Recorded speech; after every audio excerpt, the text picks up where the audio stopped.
to the audio show. One of the things I love about Nanya is that Nanya is not afraid to ask, very solid questions, and I think Nanya likes conversations, and I feel like I keep saying these skits are bringing up conversations, and sometimes the conversations are very hard to have because you may like the character or you may not like the character, so it tends to swing you all over. But if you can stop and see the different sides, I think you'll get a lot of value. She has a take on Darren and of Anthony. Let's get into it. Lisa is supposedly passive and submissive, right? So she had an argument with Darren, and she stated that she let her stage career go to be with him. And she asked Mike, did he think she was submissive, right? And Mike told her no. All right. So, yes, Lisa has released her stage career for Darren. A lot of women do this in order to be able to start families. It does happen. Call me out if you can. But I think it happens more in, say, for example, maybe the white community that it does in the black community. It seems so. I have no data on this, so don't try to ask me only where you get the data from. But it seems that way. Correct me if I'm wrong. And she said, basically, no, I'm not passive. She's doing this for Darren. Now let's switch over to Anthony. So Anthony marries Amber, who's a businesswoman. He invested. My question is, Anthony basically wants Amber to become a housewife, and she can take care of Anthony and Kai and be at home and be dependent on him.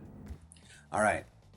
This is a very, very good statement by Nanya. It's a good observation.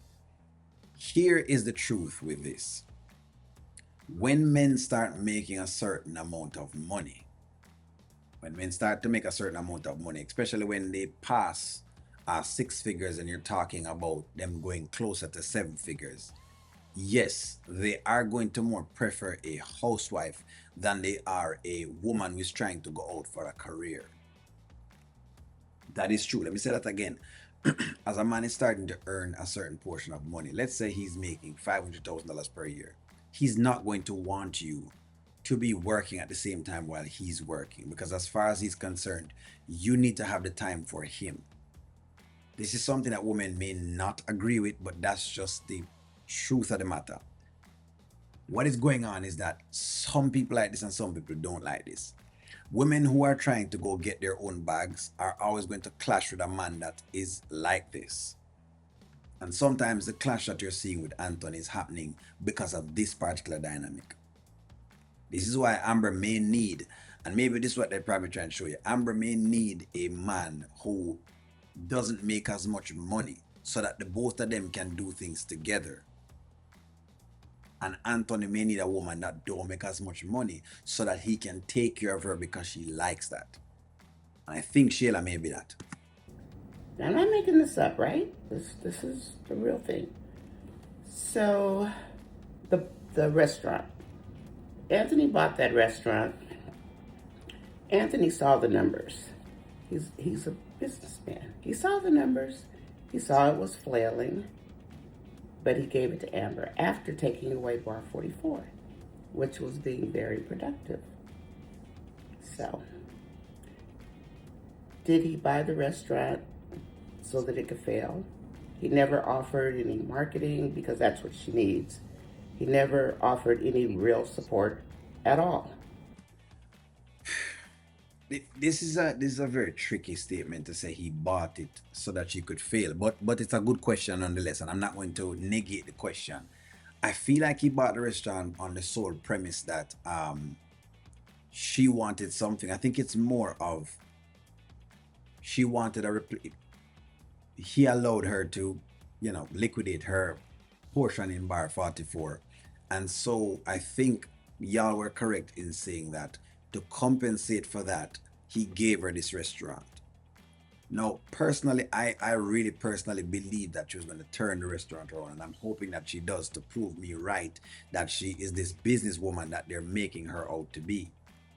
But it also could be that this restaurant is like a teaching moment as well to for Amber, because maybe it is saying her that she doesn't know enough. Now she's saying she want to go back to school for her PhD. Again, I don't really think she needs the PhD. I think she needs more mentors, like business mentors, because that's what you kind of need when it comes to business. You kind of need more business mentors, and you may need more relationships, because business works on relationships, not on just academia. Academia is what the people who work for you have. The people who work for you, they have the academia. Business relationships is what you work on because you're the owner. But hey, let's proceed. My question, though, is given those two men, are they marrying these women, or did they marry these women and then decide they wanted to change them? Because it looks to me like they are both disempowering the women to make them into what they truly wanted them to be in the first place. Am I wrong? Am I imagining this? Let me know what you think. So Amber is to become a housewife.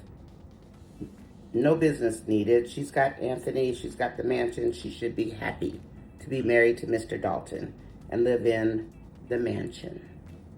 That should be enough. Lisa should be happy. She's got this powerful black man, and she's basically a trinket on his arm, and her career doesn't matter. If you remember, he put her Pilates class training down to like zilch. It was nothing. Do you see disempowerment here? To break their spirit? To bring them down to where these two men want them to be? Are Anthony and Darren similar in nature? All right. So I love this dissertation by Nanya, because I feel like this is a question that women have been asking for a long period of time now. Where this is coming from, I believe, and again, y'all can correct me. There's a lot of it coming from where every woman is looking for that successful man, and successful as in way past $200,000. You're probably talking about, like I said, 500,000, 600,000. But what I think women need to understand is that those men come with a certain type of cachet. And that is what I think you're having the headbutt with. That's what you're having the headbutt with.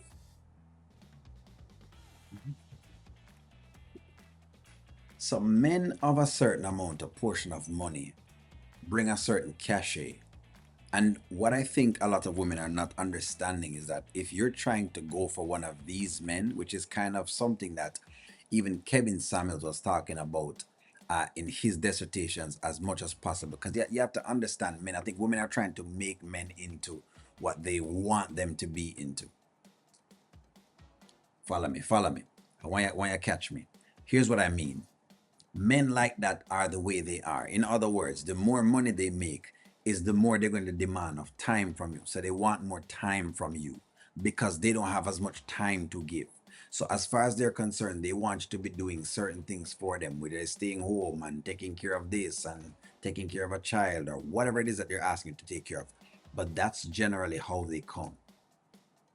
The question is, a woman like Amber, who is very outgoing and is trying to secure the bag and is trying to get more business done,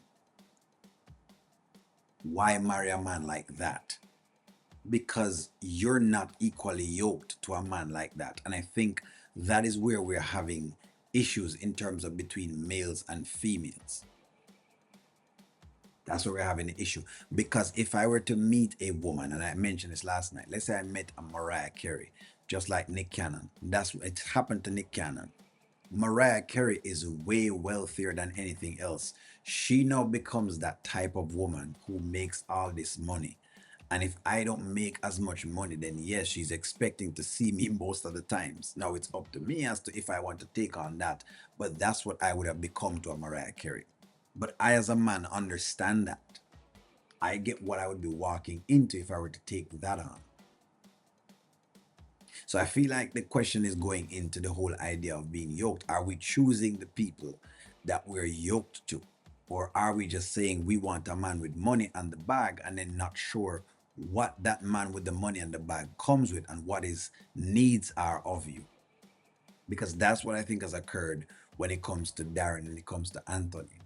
These are men who are going to lead with money. That's exactly what it is. They don't have a lot of time. That's why I said that, you know, Amber probably would do well with a $70,000 man, right? A man who makes 70 grand, because a man who makes 70 grand has the time to want to love up and do the things that Amber is asking for. A man that makes six figures is not paying attention to that. He's more focused on making money. I hope you all follow where I'm coming from. This is the disconnect in our society right now. It's a disconnect because sometimes women don't understand it. They want the man with the money, but the man with the money come with certain demands. Can you handle those demands? That would be the counter question to that. Because yes, he's going to ask you to give up your Pilates class. He's going to ask you to give up business. He's going to ask you to give up whatever it is that you think you wanted to do. He's going to ask this of you. Because as far as he's concerned, he already has the income to take care of things. Give me a take. Let me know what you think. Can you see that point of view or not? I'm going to talk to you soon. Bye.